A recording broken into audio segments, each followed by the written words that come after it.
in this particular case Pakistan is also a key player. तो पाकिस्तान क्या बोल रहा है और ईरान की लीडरशिप क्या बोल रहा है, वो उस पे भी we have to pay attention.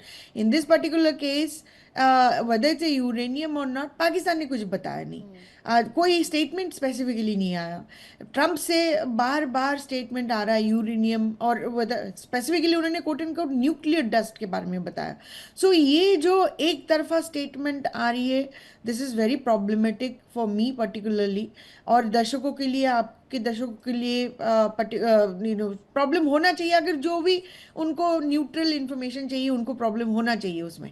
और बात आती है स्ट्रेट ऑफ हॉर्मुज की, उसमें किसका कब्जा होना चाहिए, नहीं होना चाहिए. ये जो आप मोरल की एक क्वेश्चन उठा रहे हो ना, ये आज ये क्वेश्चन उठना ही नहीं चाहिए. बिकॉज ये क्वेश्चन तभी खत्म हो गया था जिस दिन बॉम्बिंग किया था उनके ऊपर. आज 47 ईयर्स तक ईरान ने उस जगह को कब्जा नहीं किया. आज कौन होता है इंडिया की कोई भी आके बोले यहाँ पे कि उनको उनका कब्जा वहां पे नहीं होना चाहिए? कौन है? अमेरिका को कोई क्वेश्चन नहीं करते, और ईरान को क्यों क्वेश्चन करने वाले हो? So this is something that I have to be very neutral. नहीं, अभी तो मुझे लगता है पूर्णिमा जी की पूरी दुनिया ये सवाल अमेरिका से भी पूछ रही है, ईरान से भी पूछ रही है कि जो पहले नहीं हुआ वो आखिरकार अब क्यों हो रहा है.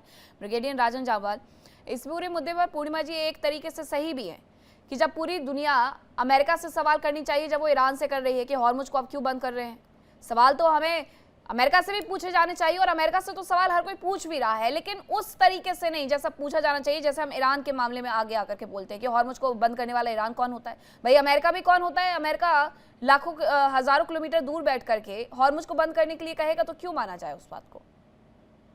नहीं, देखिए, आप बिल्कुल सही कह रहे हैं. Obviously it runs both ways. मैं भी ईरान को मतलब बुरा भला नहीं कहता. हॉर्मुज दे आर, जो उनके पास हथियार है वो इसका इस्तेमाल करेगा. आई मीन, अब चाहे अपने आप को डिफेंड करने के लिए क्या उनके रजीम का डिफरेंसेस हो सकते हैं, बट एज ए स्ट्रेटजी बिल्कुल सही है. जो मेरे पास हथियार हैं मैं यूज करूंगा. मेरी अगर लोकेशन भी मेरा हथियार है, मैं उसका इस्तेमाल करूंगा, और वो कर रहा है. तो उसमें कोई गलत नहीं है. वो अगर हार्मुज को ब्लॉक करना चाहता है, वो अलग बात है कि एक प्रेसिडेंट दुनिया में गलत सेट हो रहा है, फिर सारे देश जिनके पास स्ट्रेट्स हैं सारे ब्लॉक करना शुरू हो जाएंगे. और सबसे खराब तो मलक्का का हाल होगा. सर, साउथ चाइना सी को लेकर के इवन करना भी शुरू कर दिया गया है, वो भी यही कर रहे हैं. ऑब्वियसली देखो, वो एक रिपरकशन है कि अगर किसी ने प्रेसिडेंट सेट कर दिया, वो प्रेसिडेंट फिर दुनिया में फॉलो होगा कि भले आपने उसको नहीं बोला है. बट जो आपका सवाल था कि आप ईरान को क्यों दोष दे सकते हैं कि भाई हार्मुज को आपने ब्लॉक क्यों कर दिया, तो मैं कह रहा हूं कि ठीक है, वो भी अपने मतलब सेल्फ इंटरेस्ट के लिए लड़ रहा है. रजीम की बात नहीं करता मैं, रजीम चलो जैसा भी है, पर एज ए नेशन वो अपने सेल्फ इंटरेस्ट के लिए लड़ रहा है. तो उसके पास जो भी हथियार है, मतलब देखिए, न्यूमेरिकली टेक्निकली वो कमजोर है, तो वो अपनी कमजोरियों को जानता है. तो इसलिए जो उसके पास लगता है ताकत है, वो उन ताकतों का इस्तेमाल कर रहा है. और जहां तक ये जंग का सवाल है, जंग का मैं शुरू से ही बोल रहा हूं, मतलब कि भी यार ये सब ड्रामा है, ये पीस टॉक्स, ये वो. और वो बिल्कुल मैडम सही कह रही थी कि अगर कुछ थोड़ा भी चांस होता कि भी ये हो जाना है या लगता है, तो ट्रम्प खुद आता है इस्लामाबाद. वो जेडी वेंस को देने वाला नहीं है उन आदमियों में से कि वो क्रेडिट. एक बहुत बड़ी खबर आ रही है इस वक्त की कि हॉर्मुज में भारतीय तेल टैंकर पर गोलीबारी हुई है. हॉर्मुज में आईआरजीसी ने भारतीय तेल टैंकर पर गोलीबारी की है. गोलीबारी के बाद वापस लौटे भारतीय तेल टैंकर. भारत ने गोलीबारी पर कड़ी नाराजगी जाहिर की है और ईरानी राजदूत को तलब किया है. कुछ देर पहले तक हम ये खबरें बता रहे थे कि आईआरजीसी की तरफ से गोलीबारी की गई है, लेकिन जब तक ये स्पष्ट नहीं हुआ था कि आखिरकार वो किस देश का जहाज था, लेकिन भारतीय तेल टैंकर पर यह गोलीबारी हुई है. इस घटना को लेकर के कड़ा रुख अख्तियार किया गया है भारत सरकार की तरफ से. भारत ने ईरानी राजदूत को इसके लिए तलब भी किया है, क्योंकि ईरान की तरफ से सामने से आकर के ब्रिगेडियर शाहदेंदु ये कहा गया था कि हम वहां से भारत के जहाजों को निकलने देंगे. भारत के लिए वो थैंकफुल होते रहे, भारत के लिए वो ये कहते रहे कि हम वहां से आपके जहाजों को जाने देंगे, भारत के लिए वो ये कहते रहे कि हम आपसे टैक्स भी नहीं वसूलेंगे. फिर अचानक से इन्हें क्या हुआ? झंडा तो लगा देखा होगा इन्होंने भी. देखिए, जिस तरीके का आज की डेट में स्टेट ऑफ हॉर्मुज में कंफ्यूजन फैला हुआ है, कभी हॉर्मुज खुल गया, कभी बंद हो गया, फिर बंद हो गया, फिर खुल गया, फिर रिस्ट्रिक्शन लगा दिया, आईआरजीसी के चेक और निगरानी में निकलेंगे, इस तरीके का कंफ्यूजन। और जब तक ये इंफॉर्मेशन नीचे down the chain commercial vessels तक पहुंचती है, बहुत कंफ्यूजन हो जाता है। और आईआरजीसी ने जिस तरीके से फायरिंग इंडियन वेसल पे की है, अगर वो जानबूझ के है तो ये एक सीरियस इशू है। हिंदुस्तान ने उसका प्रोटेस्ट किया, बिल्कुल लाजमी बनता है। आईआरजीसी अगर बात हो रखी है, इंडियन शिप को वहां से निकलने का परमिशन दिया हुआ है, या उस समय ये ऐलान किया गया था कि स्ट्रेट ऑफ हॉर्मुज ओपन है, तो ये सरासर गलत है, वो कोई इसको जस्टिफाई नहीं कर सकता। लेकिन जब लड़ाई और इस तरीके का माहौल होता है जहां अटर कंफ्यूजन है, तब वहां पे आईआरजीसी एक जस्टिफिकेशन दे सकता है कि उसको पता नहीं था, शायद इस तरीके से गलती से हिंदुस्तान के वेसल पे फायर हुआ, लेकिन कोई जस्टिफिकेशन मान्य नहीं होगा। मेरा मानना है कि बिल्कुल हिंदुस्तान की गवर्नमेंट ने ठीक किया अगर उनके ईरान के दूतावास के जो तलब हेड किया हैं, है। हाई कमीशन, उनको तलब किया है, तो डेफिनेटली एक बहुत ही स्ट्रांग मैसेज देने की जरूरत है। पहली चीज तो ये देखिए आज की डेट में हो क्या रहा है स्टेट ऑफ हॉर्मुज में। मेरा मानना है कि डोनाल्ड ट्रंप जब भी पीस की बात करते हैं उससे बैकआउट करते हैं। ईरान में भी जब कुछ प्रोग्रेस की बात चलती है, आईआरजीसी उसमें अड़ंगा लगा देता है। कहीं ना कहीं एक तरफ आईआरजीसी और दूसरी तरफ डोनाल्ड ट्रंप की नीतियां, ये दो पूरे पूरे बातचीत के दौरे में रोड़ा अटकाती हैं, ऐसा मेरा मानना है। आईआरजीसी का एक मानना है कि स्ट्रेट ऑफ हॉर्मुज को अगर आपने खोल दिया तो ईरान जो जीतती हुई लड़ाई लड़ रहा आगे आने वाले दिनों में उसको बैक ट्रैक करना पड़ेगा, और स्ट्रेट ऑफ हॉर्मुज खुला नहीं कि जो प्रेशर ईरान ने जनरेट किया था वो सारा का सारा खत्म हो जाएगा। ब्रिगेडियर तो कहीं ना शरदिंदु, कहीं ये तस्वीरें भी ईरानी राजदूत से ईरानी जो उनका राजदूत को तलब करने के लिए भारत की तरफ से डेलीगेशन भेजा गया था, वहां से सामने आई हैं। दूतावास से ये तस्वीरें सामने आई हैं। ये तस्वीरें हम एक बार फिर से अपने दर्शकों के साथ साझा कर देते हैं कि भारत किस तरीके से इस पूरी घटना पर कड़ा रुख अख्तियार करते हुए नजर आ रहा है। और ये जो तस्वीर आप देख रहे हैं, ये ईरान के राजदूत हैं। उनकी गाड़ी पर आपने ईरान का झंडा लगा हुआ भी देखा है।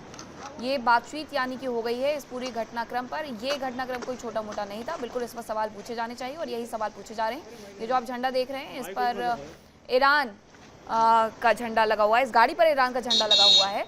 और ये गाड़ी अभी यहाँ से निकली है। भारत ने ईरानी राजदूत को जो तलब किया है उसके दौरान की ये तस्वीरें हम आपको दिखा रहे हैं। ब्रिगेडियर शरदिंदु, अगर आप इसके बारे में कोई जानकारी दे पाएं। जी हाँ, मैं तो बिल्कुल गवर्नमेंट ऑफ इंडिया का जो स्टैंड है, जो एक्सटर्नल अफेयर्स मिनिस्ट्री का स्टैंड है, मैं उसके साथ बिल्कुल एमईए दफ्तर बुलाया 100% गया था सर इनको, एमईए जी दफ्तर हाँ। बुलाया गया था इनको। जी जी, हाँ, अगर आपने फायरिंग के इंडियन वेसल पे और वो भी परमिशन के बाद, तो कहीं ना कहीं लगता है कि ईरान के एडमिनिस्ट्रेशन का आईआरजीसी पे कंट्रोल नहीं है। आईआरजीसी मनमानी कर रहा है और तमाम तरीके का एक तरीके का टेरर वहां क्रिएट करना चाहता है, जो कि जितने भी कमर्शियल वेसल फंसे हुए हैं। तो हिंदुस्तान की गवर्नमेंट का कोई भी गवर्नमेंट ऐसे होगी जिसके वेसल पे फायर होगा, वो भी अगर परमिशन लेने के बाद, एक सहमति होने के बाद, जो डेफिनेटली एक चिंता का विषय है। और इसके लिए हमें अपने कड़े शब्दों में उनकी निंदा करनी चाहिए। हमारी देखिए दोस्ती ईरान से भी है, अमेरिका से भी है, इजराइल से भी है, लेकिन इस तरीके की जो नेशनल इंटरेस्ट में बात नहीं होगी, उसका पूरे हिंदुस्तान का एक एक बच्चा इसकी खिलाफत करेगा, ऐसा मेरा मानना। और बिल्कुल स्टैंड सही है। बल्कि मेरा तो ये मानना है कि जो इंडिया आज की डेट में स्ट्रेट ऑफ हॉर्मुज को खोलने के लिए जो कॉन्फ्रेंस में पार्टिसिपेट कर रहा है, जिसमें यूके जर्मनी है, उसमें इसको भी लाना चाहिए कि एक इंडिपेंडेंट नेविगेशन जो पहले था 28 फरवरी पहले, उसको जल्दी से जल्दी बहाल किया जाए। अदरवाइज ये सिचुएशन बड़ी गंभीर होने जा रही है। अगर अमेरिका ने सीज फायर के बाद से फायरिंग शुरू कर दी, फिर से स्ट्राइक शुरू कर दिया, तो स्टेट ऑफ हॉर्मुज और पूरे पूरे जो गैस क्राइसिस है, जो एनर्जी क्राइसिस, उसका क्या हाल होने जा रहा है। तो मेरा मानना है कि अब इसका सोल्यूशन निकालने का समय आ गया है। कब तक आप इन कमर्शियल वेसल्स को अपने स्टेट ऑफ हॉर्मुज में स्टैंडर्ड रखेंगे, और किस तरीके की चेकिंग आईआरजीसी कर रहे हैं, विथ व्हाट अथॉरिटी। सबसे बड़ी बात तो ये है, आईआरजीसी को यहाँ पे कंट्रोल करने की जरूरत है। और वहां चाहे वो उनके अब्बास अराची हो, चाहे पेजेस्कियां हो, चाहे उनके अयतुल्ला मुस्तफा खुमैनी हो, उनको इसके ऊपर लगाम लगाने की जरूरत है। नहीं तो अगर आने वाले दिनों में अगर ऐसे ही रहा, तो आप पूरे पूरे विश्व को एंटेगनाइज करना है। फिर कंप्लीट एक फोर्स तैयार होगी जो स्टेट ऑफ हॉर्मुज को खोलने के लिए अपने जो नेवल वेसल्स हैं उसका इस्तेमाल करेगी, एस्कॉर्ट करेगी। और कहीं ना कहीं यहाँ पे अमेरिका गेन करता हुआ ग्राउंड दिखेगा, क्योंकि उसने देखिए अरेबियन सी में ब्लॉकेट लगा रखा है। इफेक्टिव है नहीं है वो बात की चीज है, लेकिन कहीं ना कहीं वर्ल्ड के ओपिनियन को मोबिलाइज करता है, जो कि आज की डेट में उसके बरखिलाफ है। तो ईरान को इसमें समझ के साथ काम करना पड़ेगा, एक तरीके का कंट्रोल लगाने की जरूरत है। आईआरजीसी मनमर्जी नहीं कर सकता वहां पे, कुछ नियम है। और ऐसे समय में कंफ्यूजन देखिए कितने मैसेजेस आए, कितने आपके मीडिया से चैनल से रिपोर्ट हुई, तमाम सोशल मीडिया में घूम रहा है कि स्ट्रेट ऑफ हार्मुज खुल गया, सेकेंड राउंड की वार्ता होगी, वार्ता फेल हो गई, ईरान बैक ट्रैक कर गया, वो नहीं का, और उसके जितने न्यूक्लियर फैसिलिटी है वो पिकॉक जो हिल है उसके अंडरग्राउंड है, तमाम तरीके की अच्छा, रिपोर्टें इसमें आ एक रही हैं। अपडेट ये भी बताया जा रहा है कि ये जो फायरिंग की गई है दरअसल 2 जहाज़ों पर की गई थी, इसमें एक भारतीय जहाज भी शामिल है। ईरान ने सामरिक रूप से बेहद अहम हॉर्मुज स्ट्रेट को ये जो दोबारा अपने नियंत्रण में लिया, उसके बाद ये घटनाक्रम वहां पर हुआ है। हालांकि हमने बहुत पहले ये तस्वीरें भी वहां से आते हुए देखी थी कि किस तरीके से जब बात नहीं मानी गई तो कई सारे जो उनके जहाज थे, शिप्स थे, तेल टैंकर्स थे, उन्हें आग के हवाले तक कर दिया गया था मेजर। लेकिन इन सब के बीच में ये जो गोलीबारी हुई है, इसे लेकर के भारत ने जो कड़ा रुख अख्तियार किया है, क्या इससे दोनों देशों के बीच कोई तल्खी देखने को मिल सकती है इसके साथ ही? Major general. हाँ, देखिए बिल्कुल बिल्कुल, देखिए मीनाक्षी, बिल्कुल तल्खी का देखिए क्या एक्सप्लेनेशन वो इसका क्या देते हैं उसके ऊपर निर्भर करेगा। क्योंकि ये बात मैं कई दिनों से आपको यहाँ कह रहा हूँ कि आईआरजीसी जो है, ईरान में IRGC is calling the shots. पूरा का पूरा जो ईरान का जो सिस्टम है वो कहीं ना कहीं आईआरजीसी के कहने पर चल रहा है। आज की तारीख में ये जो वार्ता में भी जो बात हो रही थी उसमें भी उनको कहीं ना कहीं डायरेक्ट आईआरजीसी से उनको इसके डायरेक्शंस नहीं कहूंगा तो एडवाइस वहां से लगातार उनको लेनी पड़ रही थी बातचीत को आगे बढ़ाने के लिए। तो मेरा ये मानना है कि आईआरजीसी का वहां पर कंट्रोल है, और जो इसका एक्सप्लेनेशन आएगा उसके ऊपर आगे कंडीशन के ऊपर डिपेंड करेंगी। मैं पहले भी कह रहा हूं मीनाक्षी, किसी भी देश को कोई भी हो, कोई इंडिपेंडेंट वाटर वे है, उसमें राइट ऑफ नेविगेशन है, कहीं से भी वो गुजर रही है, उसमें कोई आपका हक नहीं है कि आप उसको बाधित करें। आप उसको हथियार की तरह इस्तेमाल कर रहे हैं, आप अमेरिका से लड़ाई लड़ रहे हैं, आप अपना तरीका निकालिए लड़ाई लड़ने का। उसका अमेरिका से लड़ाई लड़ने का अर्थ ये नहीं है कि आप पूरे तमाम विश्व की सारी अर्थव्यवस्था को प्रभावित करने के लिए एक इंटरनेशनल वाटरवे को ब्लॉक कर लें। तो ये बात है, ब्रिगेडियर जम्वाल ने कहा था कि उनका, मुझे नहीं लगता कि ये उनका हक है कि वो किसी प्रकार से इस वाटरवे को ब्लॉक कर सकते हैं। ऐसा जबरदस्त हल होने वाला है। अगर ये यहाँ होगा तो स्टेट ऑफ मलक्का होगा, स्टेट ऑफ जिब्राल्टर होगा, और आपका बाबल मंदेब होगा, हर जगह इस तरह की बात शुरू हो जाएगी। और ये जो चाइना ने शुरू कर दिया है अपने पोला मीनाक्षी, बिल्कुल सही सर, ये साउथ चाइना सी में उन्होंने अपना बनाना ऑलरेडी करना शुरू कर दिया है। तो ये पूरी दुनिया की व्यवस्था के लिए बहुत घातक सिद्ध होगा। इसलिए मेरा ये मानना है, बाकी बातें बाद में करके इस वाटरवे को आपको खोलना पड़ेगा। बिल्कुल, साउथ चाइना सी से भी 33% का वहां से व्यापार होता है, मलक्का स्ट्रेट है, बाब अल मंडेब है, इसके साथ हॉर्मुज है। सर प्लीज आप कंप्लीट करिएगा, उसके बाद फिर मैं रिजवी जी के पास जाती हूँ। एक लाइन में और बोलना चाहता हूँ कि जब उन्होंने कहा था हमने स्ट्रेट ऑफ हॉर्मुज को खोल दिया है, उस खोल दिया के बाद उन्होंने एक नक्शा प्रेषित किया था, और उस नक्शे में बताया था कि इस मार्ग से आप जाएंगे और इस मार्ग से आप वापस आएंगे। और वो तमाम मार्ग जो थे वो बिल्कुल आईआरजीसी के कैंप्स के साथ निकलते हुए 2 आइलैंड्स के बीच में से मार्ग निकल रहा था। और जो ओमानी वाटर्स, टेरिटोरियल वाटर्स हैं, उसको उन्होंने एक लाल गोले से बना करके हैजर्डस एरिया दिखाया था। तो वो खोलना उनका कहना था, एक्चुअली उन्होंने आईआरजीसी के कंट्रोल में ट्रैफिक को खोला था। बिल्कुल बिल्कुल। रिजवी जी, अब जरा ये समझा दीजिएगा कि आखिरकार ईरान अपना जो संवर्धित यूरेनियम है क्या वो अमेरिका के हवाले कर देगा? अमेरिका की तरफ से भी एक बयान आया कि 47 साल तक ईरान ने हम पर प्रेशर बनाया, इस बार हम प्रेशर में नहीं आने वाले हैं, जो हमें चाहिए वो चाहिए। जी मीनाक्षी जी, बहुत शुक्रिया, काफी देर बाद आपने बोलने का मौका दिया। आपको और सारे पैनलिस्ट को सलाम अर्ज है। सबसे पहले तो मैं इसी पर बयान कर दूं, यूरेनियम पर जब अमेरिका के प्रेसिडेंट ने यह बयान दिया कि हम यूरेनियम उनसे वापस लेंगे, तो फौरन ही ईरान की जो फॉरेन मिनिस्ट्री है उसने फौरन बयान दिया कि यूरेनियम हम नहीं देने वाले हैं, ये हमारा हक है, हमारे पास रहेगा।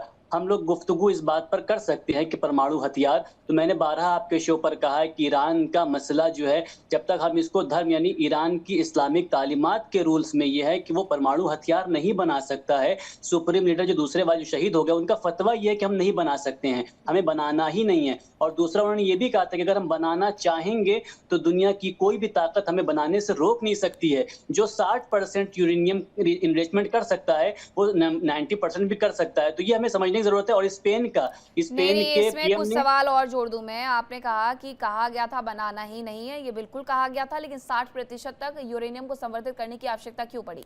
अगर ऊर्जा के लिए है तो 15 से 20% काफी होता है।